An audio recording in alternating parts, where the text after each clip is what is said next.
মামনি আমরা কোথায় যাচ্ছি? আমরা চন্দননগর ঠাকুর দেখতে দেখতে দেখতে আমাদের ট্রেনও চলে এসেছে এবং আমার ট্রেনে একটা বন্ধু হয়ে গিয়েছিল, তার সাথে অনেকটা সময় কাটিয়েছি এবং আমরা চন্দননগর স্টেশনে নেমে গেছি। আমরা মোটামুটি চন্দননগর স্টেশনে নেমে গেছি। মামনি তোমার এক্সপিরিয়েন্স কেমন বলো?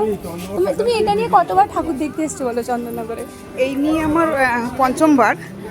অবভিয়াসলি আমার যেহেতু ধারণা রয়েছে যে কত সুন্দর প্যান্ডেল ঠাকুর এবং সব মিলিয়ে এত সুন্দর একটা পুলিশ প্রোটেকশানের মধ্যে দিয়ে ঠাকুর দেখা হয়, সেটা আমার জানা রয়েছে বলেই আমি আবারও 6 বারের জন্য চন্দননগরে উপস্থিত হয়েছি। আচ্ছা, মামনির এটা 6th টাইম আর এটা আমার ফার্স্ট টাইম। আর আজকে আমাকে গাইড করছে মামনি, আর আমরা গিয়ে দেখা করবো আঙ্কেলের সাথে।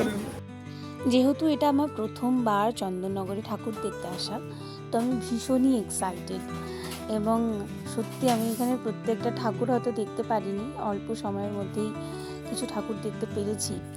এখানে প্রত্যেকটা প্যান্ডেল ভীষণ ভীষণ সুন্দর এবং আমরা কিছুটা ঠাকুর দেখে আঙ্কেলের এক বন্ধুর বাড়িতে গিয়েছিলাম। দেখুন কত তাদের কাছে পেঁপে ধরেছে।